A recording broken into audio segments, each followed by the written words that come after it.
जय हिंद। देखिए आज हम लोग कोशिका के एमसीक्यू पढ़ेंगे, ठीक है। इससे पहले वाले वीडियो में हम लोग कोशिका का पार्ट 1 और कोशिका का पार्ट 2 हम लोग पढ़ चुके हैं और आज हम लोग कोशिका का हम लोग एमसीक्यू करेंगे, ठीक है, जो मोस्ट इम्पोर्टेंट होगा सभी एग्जामों के लिए एमसीक्यू, ठीक है। अगर आप पहले थ्योरी नहीं पढ़े हैं तो पहले जाके कोशिका का पार्ट 1 और पार्ट 2 देख लीजिए, उसके बाद एमसीक्यू यहाँ पे अटेंड कर लीजिए, ठीक है। इससे आपका सारा एमसीक्यू कोशिका यानी कि सेल से रिलेटेड जितना भी एमसीक्यू है वो आपका पूरा हो जाएगा, ठीक है। चलिए अब हम लोग शुरू करते हैं। देखिए सबसे पहला क्वेश्चन क्या है। सबसे पहला क्वेश्चन है कि कोशिका के अध्ययन को क्या कहते हैं। कोशिका के अध्ययन को क्या कहते हैं। तो आपको पढ़ाए थे कोशिका के अध्ययन को क्या कहते हैं, साइटोलॉजी कहते हैं। क्या कहते हैं, साइटोलॉजी। क्योंकि साइटो का मतलब क्या होता है, साइटो का मतलब कोशिका होता है, ठीक है। इसीलिए इसके अध्ययन को साइटोलॉजी कहते हैं, ठीक है। आगे बढ़ते हैं।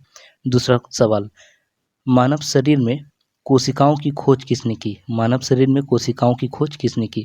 आपको पढ़ाए थे कि मानव शरीर में कोशिकाओं की खोज रॉबर्ट हुक ने किया था। याद कैसे रखिएगा, तो हुक हुक क्या होता है, हुक से देखिए कोई भी छोटा चीज़ निकाला जाता है, तो कोशिका भी हमारे शरीर की एक छोटी इकाई है, तो उससे समझ लीजिएगा कि हुक से निकालेंगे इसको। इसका मतलब इसका आंसर क्या हो जाएगा, हुक। थोड़ा सा लॉजिक लगा के इसको याद कर लीजिए, ठीक है, नहीं तो फिर एग्जाम में कंफ्यूज कर जाइएगा।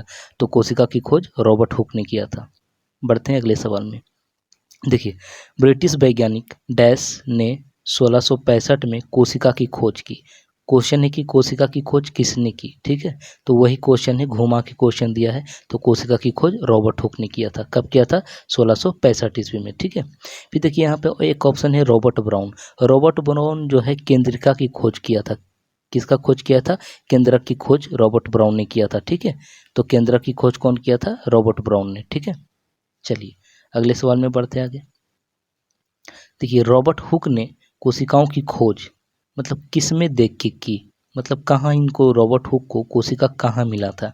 तो देखिए एक पतला जो कॉर्क था ना, कॉर्क, तो कॉर्क के टुकड़े में इनको कोशिका मिला था सबसे पहले। तो आंसर क्या हो जाएगा, पतली कॉर्क के टुकड़े में, ठीक है। चलिए अगले सवाल में आगे बढ़ते हैं। देखिए क्वेश्चन है कि ल्यूवेन हॉक ने सबसे पहले स्वतंत्र जीवित कोशिकाओं की खोज की। आपको पढ़ाए थे एक लिविंग सेल होता है, एक डेड सेल। तो डेड सेल कौन खोजा था, तो डेड सेल खोजा था रॉबर्ट हुक ने। कौन खोजा था, हुक ने खोजा था। और एक होता है लिविंग सेल, ठीक है, लिविंग मतलब जीवित सेल। तो जीवित सेल कौन खोजा था, ल्यूवेन हॉक खोजा था, ठीक है। तो कहाँ खोजा था, तो ल्यूवेन हॉक ने खोजा था तालाब के जल में, ठीक है। इनको तालाब के जल में जीवित कोशिका मिला था। तो राइट आंसर क्या हो जाएगा, ऑप्शन नंबर ए, ठीक है। अगले सवाल में आगे बढ़ते हैं। निम्नलिखित में कौन सी सबसे बड़ी कोशिका है, ज्ञात सबसे बड़ी कोशिका। तो आपको पढ़ाए थे कि सबसे बड़ी कोशिका क्या होता है, शुतुरमुर्ग का अंडा। तो आंसर क्या हो जाएगा, शुतुरमुर्ग का अंडा। और सबसे छोटी कोशिका बोलेगा तो माइक्रोप्लाज्म। आंसर क्या हो जाएगा, माइक्रोप्लाज्म। वो आगे मिलेगा ये क्वेश्चन, ठीक है। चलिए अब क्वेश्चन अगला है कि सभी पौधे एवं जंतु कोशिकाओं से बने हैं, ठीक है। सभी पौधे एवं जंतु कोशिकाओं से बने हैं तथा कोशिका जीवन की मूलभूत इकाई होती है। यह सिद्धांत किसने दिया था, ये किसका कथन है, या यह कौन सा सिद्धांत है। तो ये आपको पता है कि ये कोशिका सिद्धांत है, ठीक है। क्योंकि ये कोशिका से रिलेटेड बातें यहाँ पे बोल रहा है कि कोशिका जीवन की मूलभूत इकाई होती है, तो ये कोशिका सिद्धांत हो गया। अब कोशिका सिद्धांत किसने दिया था, साइडेन एवं स्वान ने, याद रखिएगा, साइडेन एवं स्वान। तो ये क्वेश्चन आगे आपको मिलेगा। तो यही कोशिका सिद्धांत इन दोनों ने मिलकर दिया था, ठीक है। चलिए अगला क्वेश्चन है कि कोशिका सिद्धांत का वैज्ञानिक का नाम बताइए जो कोशिका सिद्धांत दिया था। तो अभी आपको बताए थे साइडेन एवं स्वान। तो आंसर क्या हो जाएगा, ऑप्शन नंबर ए, साइडेन एवं स्वान। अगले प्रश्न में आगे बढ़ते हैं। चलिए अगला प्रश्न है कि यह किसने प्रस्तुत किया कि सभी पौधे एवं जंतु कोशिकाओं के बने हैं, कोशिका जीवन की मूलभूत इकाई होती है। तो वही आंसर हो जाएगा साइडेन एवं स्वान हो जाएगा, ठीक है। चलिए क्वेश्चन को घुमा फिरा के दिया गया और ये सभी क्वेश्चन जो भी यहाँ पे आपको स्क्रीन पे दिख रहा है, ये प्रीवियस ईयर में क्वेश्चन पूछे गए हैं कोई ना कोई एग्जाम में, ठीक है। चलिए क्वेश्चन है कि कोशिका सिद्धांत को और आगे बढ़ाया। देखिए एक कोशिका सिद्धांत दिया साइडेन एवं स्वान, और ये क्वेश्चन है कि कोशिका सिद्धांत को आगे बढ़ाया। और तो बताइए कि कोशिकाएं पूर्ववर्ती कोशिकाओं से बनी होती है, ये किसने बोला था। तो इसका आंसर हो जाएगा रोडोल्फ विर्चो, रोडोल्फ विर्चो, ठीक है।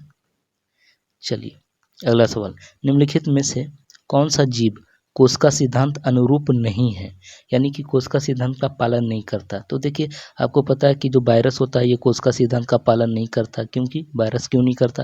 क्योंकि ये ना तो लिविंग है ना तो डेड है, ना ही मरा हुआ है ना तो जीवित है, और ये मतलब सजीव और निर्जीव के बीच की कड़ी होती है वायरस, ठीक है। ना ही वायरस पूरी तरह से सजीव होता है और ना ही वायरस पूरी तरह से निर्जीव होता है, ठीक है। तो इसका आंसर क्या हो जाएगा? और ये कोशिका सिद्धांत का पालन नहीं करता है, तो आंसर हो जाएगा ऑप्शन नंबर बी। फिर क्वेश्चन है कि प्रोकैरियोटिक कोशिका में निम्नलिखित में कौन सा नहीं होता। आपको पढ़ाए थे प्रोकैरियोटिक, यूकैरियोटिक। यूकैरियोटिक कौन होता है? यूकैरियोटिक कौन होता है? जीव जंतु। और प्रोकैरियोटिक कौन होता है? बैक्टीरिया, वायरस, ठीक है। तो इसमें बोल रहा कि निम्नलिखित में कौन सा नहीं होता है, प्रोकैरियोटिक में कौन नहीं होता है। तो देखिए, प्रोकैरियोटिक में कोशिका झिल्ली नहीं होती है, ठीक है। प्रोकैरियोटिक में कोशिका झिल्ली नहीं होती है, याद रखिएगा, ठीक है, क्योंकि ये अविकसित होते हैं। 13 नंबर, प्रोकैरियोटिक कोशिका निम्नलिखित में से किस प्राणी जगत में पाई जाती है। तो प्रोकैरियोटिक बैक्टीरिया, वायरस होता है, तो इसीलिए ये आंसर हो जाएगा मोनेरा। मोनेरा ग्रुप आप आगे जाके पढ़िएगा। मोनेरा ग्रुप प्रोटेस्टा होता है, मोनेरा होता है, आर्थ्रोपोडा होता है, कीड़ा मकोड़ा आर्थ्रोपोडा में आ जाता है। तो ये सब एक अलग चैप्टर है, तो वहाँ पे पढ़िएगा। तो ये बैक्टीरिया, वायरस, ये सब जो है मोनेरा में आ जाता है, ठीक है। मोनेरा एक ग्रुप है, जैसे कि संघ होता है ना, ग्रुप, उसी प्रकार का ये, ठीक है। चलिए, ज्ञात सबसे छोटी प्रोकैरियोटिक जीव। प्रोकैरियोटिक जीव सबसे छोटी कौन होती है? आपको पढ़ा दिए, माइक्रोप्लाज्म। आंसर क्या हो जाएगा? माइक्रोप्लाज्म। और ये सबसे छोटी कोशिका भी होती है, और ये सब प्रोकैरियोटिक जीव है ये, ठीक है। चलिए, यूकैरियोटिक कोशिकाओं में आरएनए का संश्लेषण कहाँ होता है। तो देखिए, आरएनए, डीएनए, ये सब का संश्लेषण कहाँ होता है? तो आपको पढ़ा दिए थे, ये आरएनए डीएनए कहाँ पाया जाता है? ये सब राइबोसोम में, ठीक है। आंसर क्या हो जाएगा? राइबोसोम। यूकैरियोटिक सेल में प्लाज्मा झिल्ली किसकी बनी होती है। तो आपको पढ़ा दिए थे, यूकैरियोटिक में कौन आ जाते हैं? जीव जंतु। किस में आ जाते हैं? यूकैरियोटिक में। इसमें कौन आ जाते हैं? जीव और जंतु आ जाते हैं, ठीक है। हम लोग यूकैरियोटिक में आ जाते हैं, और बैक्टीरिया, वायरस प्रोकैरियोटिक में आते हैं। तो ये बोल रहा है कि जो यूकैरियोटिक में जो कोशिका, ये झिल्ली होती है, या जिसको प्लाज्मा झिल्ली बोलते हैं, तो किसकी बनी होती है? तो ये फॉस्फोलिपिड प्रोटीन की बनी होती है, ठीक है। तो राइट आंसर हो जाएगा option number C, phospholipid protein. अगला प्रश्न देखिए, प्रोकैरियोटिक से यूकैरियोटिक भिन्न है, कैसे? मतलब क्या अंतर है दोनों में, प्रोकैरियोटिक और यूकैरियोटिक जीव में? तो देखिए, इसमें क्या होता है? अस्पष्ट झिल्ली। आपको अभी बताए थे कि प्रोकैरियोटिक में झिल्ली नहीं होता है, तो ये अस्पष्ट झिल्ली का अभाव होता है, ठीक है। यही मुख्य अंतर होता है दोनों में। निम्नलिखित में कौन सा प्रोकैरियोटिक कोशिका की विशेषता नहीं है? सॉरी, यूकैरियोटिक की विशेषता नहीं है। तो यूकैरियोटिक में देखिए क्या होता है? क्लोरोप्लास्ट नहीं होता। आपको पता है क्लोरोप्लास्ट किस में होता है? प्रोकैरियोटिक में होता है, ठीक है। तो आंसर क्या हो जाएगा? Option number C. अगला प्रश्न, निम्नलिखित में से पादप कोशिकाओं का कौन सा भाग पारगम्य होता है? कौन सा भाग पारगम्य होता है? तो आपको पढ़ाए थे कि कोशिका झिल्ली क्या होता है? अर्धपारगम्य होता है, ठीक है। ये क्या होता है? अर्धपारगम्य होता है। ये देखिए आंसर, यहाँ पे देखिए CHSL में पूछा गया ये सवाल, तो राइट आंसर क्या हो जाएगा? Option number B. अगला सवाल, कोशिका झिल्ली की प्रवृत्ति क्या होती है? कोशिका झिल्ली की प्रवृत्ति आपको पढ़ाए थे। देखिए, कोशिका झिल्ली क्या होता है? मान लीजिए ये कोशिका है, और ये बीच में न्यूक्लियस है, और बाहर ये आवरण पाया जाता है इस तरह से, तो ये हो गया कोशिका झिल्ली। तो ये अर्धपारगम होता है, मतलब अर्धपारगम का मतलब जरूरी चीज़ों को ये अंदर जाने देगा, और फालतू चीज़ों को ये अंदर जाने नहीं देगा। इसी को क्या बोलते हैं? अर्धपारगम्य। तो झिल्ली कैसी होती है? अर्धपारगम्य, सेमी, ठीक है। अगला प्रश्न पे आगे बढ़ते हैं। देखिए, प्लाज्मा झिल्ली, कोशिका झिल्ली, प्लाज्मा मेम्ब्रेन सब एक ही चीज़ है। पारगम में झिल्ली बनी होती है, किसकी बनी होती है? तो झिल्ली किसकी बनी होती है? प्रोटीन और लिपिड की। किसकी बनी होती है? प्रोटीन की भी और लिपिड की। तो ऑप्शन नंबर क्या हो जाएगा? डी, ठीक है। चलिए, लिपिड क्या होता है? लिपिड क्या होता है? तो देखिए, लिपिड क्या होता है? कोलेस्ट्रॉल और ट्रांस फैटी एसिड लिपिड के प्रकार होते हैं, ठीक है। लिपिड, लिपिड का मतलब हो गया कोलेस्ट्रॉल, यानी कि जो आपके शरीर में कोलेस्ट्रॉल जमा होता है, जो फैटी एसिड जमा होता है, उसी को लिपिड बोलते हैं। तो आंसर क्या हो जाएगा? डी, ठीक है। आगे बढ़ते हैं। कोशिका का कौन सा गुण कुछ पदार्थ को कोशिका के भीतर और अंदर जाने की अनुमति देता है। अभी आपको बताए थे कोशिका जो झिल्ली होती है, वो जो कोशिका के बाहर होता है कोशिका झिल्ली, वो कुछ चीज़ों को अंदर जाने देता है और कुछ चीज़ों को अंदर जाने नहीं देता है। तो आंसर क्या हो जाएगा? झिल्ली। ठीक है, आंसर क्या हो जाएगा? प्लाज्मा झिल्ली या कोशिका झिल्ली। कोशिका भीति नहीं होगा, कोशिका झिल्ली होगा आंसर। ठीक है, चलिए अगले प्रश्न पे आगे बढ़ते। बोल रहा कि किस प्रक्रम द्वारा यानी कि किस प्रोसेस द्वारा कुछ पदार्थ जैसे कार्बन डाइऑक्साइड अथवा ऑक्सीजन कोशिका झिल्ली के आर पार आ जा सकता है। ठीक है, तो ये किस विधि से आता है? जैसे कि मान लीजिए ये कोशिका है, तो इसके अंदर जो जाएगा कार्बन डाइऑक्साइड शोषण के लिए, या ऑक्सीजन जाएगा अंदर आएगा बाहर आएगा, तो ये आदान प्रदान जो कोशिका झिल्ली के द्वारा आदान प्रदान होता है गैसों का, तो ये विसरण विधि द्वारा होता है। ठीक है, कौन सी विधि द्वारा? विसरण विधि द्वारा। ठीक है, आंसर। अगला प्रश्न बोल रहा कि उच्च सांद्रता के क्षेत्र से उसकी कम सांद्रता वाले क्षेत्र की तरफ एक कोशिका झिल्ली के माध्यम से गुजरने वाले अणुओं के संचलन को क्या कहते हैं? ठीक है, तो ये सक्रिय आवागमन होता है। देखिए, उच्च सांद्रता से उसकी कम सांद्रता वाले क्षेत्र में जाना, कोशिका झिल्ली के माध्यम से जाएगा अंदर, तो इस आवागमन को हम लोग सक्रिय आवागमन कहते हैं, क्योंकि ये पूरी तरह से क्या होता है? एक्टिव होता है। तो आंसर क्या हो जाएगा? सी। 26, निम्नलिखित में कौन सा लगभग प्रत्येक कोशिका में पाया जाने वाला गुण नहीं है? ये गौर से देखिएगा, नहीं लिखा हुआ है। ठीक है, ऐसे ही प्रश्न एग्जाम में गलती हो जाता है, नहीं आप नहीं पढ़िएगा और आप सही आंसर लगा दीजिएगा। ये पूछ रहा है कि कौन सा गुण नहीं पाया जाता है कोशिका में। ठीक है, तो देखिए कोशिका में, और ये क्या बोल रहा है कि प्रत्येक कोशिका में नहीं पाया जाता। तो देखिए कोशिका झिल्ली तो सब में पाया जाता है, केंद्रक भी सब में पाया जाता है, कोशिका द्रव्य, ये जो आंसर है कोशिका भीति, कोशिका भीति सब में नहीं पाया जाता, ये सिर्फ पादप में पाया जाता है। ठीक है, इसको सेल वॉल बोलते हैं। क्या बोलते हैं इसको? सेल वॉल बोलते हैं। सेल वॉल सब में नहीं, सिर्फ पादप में पाया जाता है। तो आंसर हो जाएगा 1, यानी कि ऑप्शन नंबर ए हो जाएगा। ठीक है, आगे बढ़ते हैं। बोल रहा कि पादप कोशिका यानी कि या फिर वनस्पति कोशिका की भीति मुख्यतः किसकी बनी होती है? इसकी जो भीति होती है, पादप की भीति यानी कि सेल वॉल किसकी बनी होती है? तो ये सेलुलोज की बनी होती है। आपको पढ़ाए थे कि पौधों में सेलुलोज पाया जाता है। ठीक है, और इंसानों में सेलुलोज नहीं पाया जाता। हम लोग को सेलुलोज पचता भी नहीं है। सेलुलोज पेड़ पौधे के पत्तियों और तनों में पाया जाता है। तो इसीलिए इसकी जो भीति होती है वो किसकी बनी होती है? सेलुलोज का। आपका जो करेंसी जो नोट होता है ना, वो भी सेलुलोज का बना होता है। ये भी एग्जाम में प्रश्न आ चुका है कि जो हमारा करेंसी यानी कि नोट होता है वो किसका बना होता है? तो वो भी सेलुलोज का बना होता है। इसीलिए नोट देखिएगा कि नहीं गलता है जल्दी। ठीक है, पानी में नहीं गलता। सेलुलोज भीति किसके सेलों में पाई जाती है? तो अभी आपको बताए थे कि सेलुलोज पौधों में पाई जाती है। तो राइट आंसर क्या हो जाएगा? पौधा, ऑप्शन नंबर डी। ठीक है, कोशिका भित्ति की प्रवृत्ति क्या होती है? कोशिका भित्ति, सबसे पहले तो कोशिका भित्ति पौधों में पाई जाती है और ये पारगम होती है, ये अर्धपारगम नहीं होती, ये पारगम। और जो मानव का, जो जंतु का कोशिका होता है, कोशिका झिल्ली, वो अर्धपारगम में होता है, जबकि जो पौधे का कोशिका भित्ति जो होता है वो पारगम में होता है। ठीक है, यानी पूरी तरह से ये जाने देगा, उसी को पारगम बोलते हैं। और अर्धपारगम क्या होता है? ये जरूरी चीज़ों को अंदर जाने देगा और फालतू चीज़ों को अंदर जाने नहीं देता है। ठीक है, उसी को अर्धपारगम बोलते हैं। ये जंतु में पाया जाता है। ठीक है, ये किस में पाया जाता है? जंतु में पाया जाता है। चलिए आगे बढ़ते हैं। निम्नलिखित में से किस में कोशिका भित्ति नहीं होती है? कोशिका भित्ति नहीं होती है, तो देखिए आपको पढ़ाए थे कोशिका भित्ति किस में नहीं होती है? ऑर्गेनिज्म में नहीं होती है। तो माइक्रोप्लाज्म क्या हो जाएगा इसका आंसर?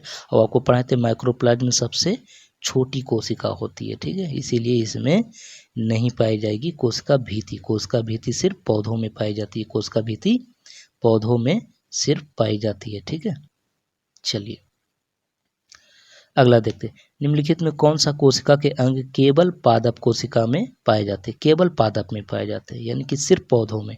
तो अभी पढ़ाए थे कोशिका भित्ति सिर्फ पौधों में पाई जाती है।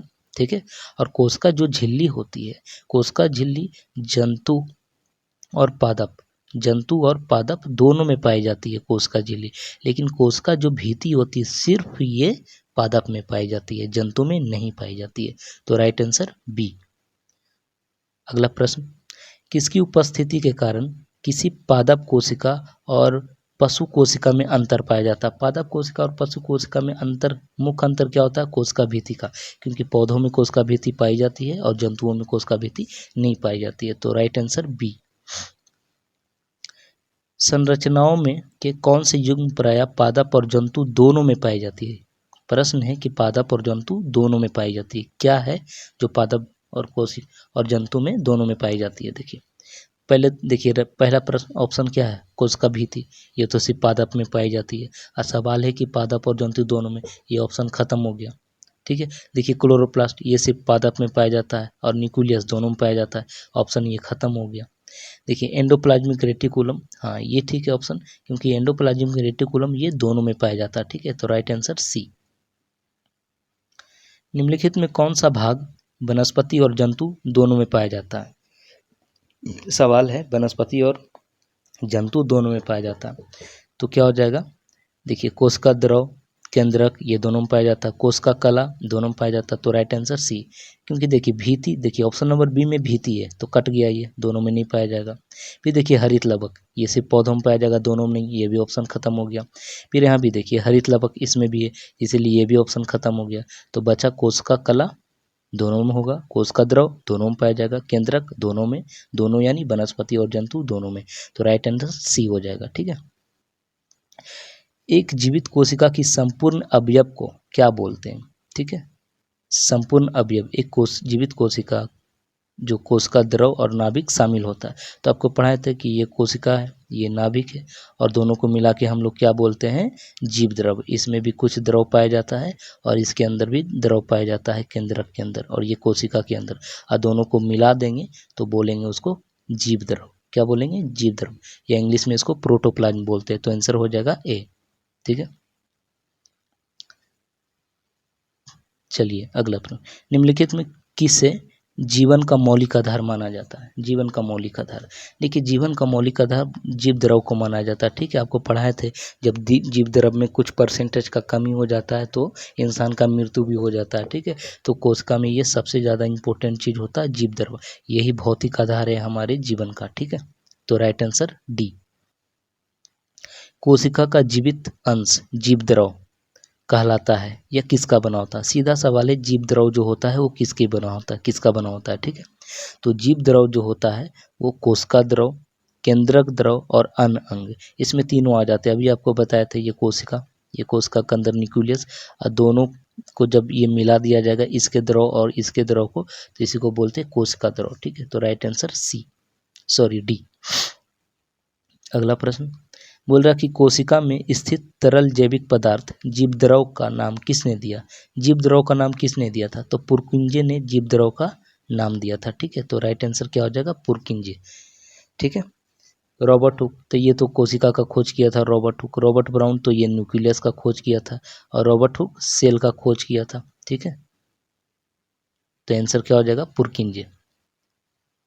नेक्स्ट, जीव द्रव में सर्वाधिक क्या पाया जाता है? तो देखिए जीव द्रव में आपको बताए थे 80% क्या पाया जाता है? 80% जल पाया जाता है, तो राइट आंसर क्या हो जाएगा? जल। ठीक है, फिर कुछ प्रोटीन पाया जाता है, 10% 20% प्रोटीन पाया जाता है। ठीक है, फिर कुछ अन्य पदार्थ भी पाए जाते हैं उसमें, लेकिन सबसे ज़्यादा क्या पाया जाता है? जल, 80%। नेक्स्ट, कोशिकाओं में सबसे प्रचुर मात्रा में अणु होते हैं, जो कुल कोशिका द्रव्यमान का 70% होता है, उसमें अधिक होता है। देखिए अधिक क्या होता है? वही जल, अभी बताया आपको सबसे ज़्यादा क्या होता है? जल, तो राइट आंसर क्या हो जाएगा? डी। नेक्स्ट, लिपिड स्राव, स्राव यानी क्या होता है? स्राव यानी क्या होता है? स्राव का मतलब होता है बहाव। लिपिड का बहाव के लिए कौन उत्तरदायी है? तो लिपिड के बहाव के लिए कौन उत्तरदायी है, यानी कि लिपिड कहाँ से निकलता है? ठीक है, तो आपको बताए थे दो प्रकार का एंडोप्लाज्मिक रेटिकुलम होता है, एक रफ एंडोप्लाज्मिक रेटिकुलम होता है, एक स्मूथ एंडोप्लाज्मिक रेटिकुलम होता है। तो जो स्मूथ वाला होता है ना, वहीं से लिपिड निकलता है। ठीक है, तो राइट आंसर क्या हो जाएगा? स्मूथ, यानी कि ऑप्शन नंबर बी।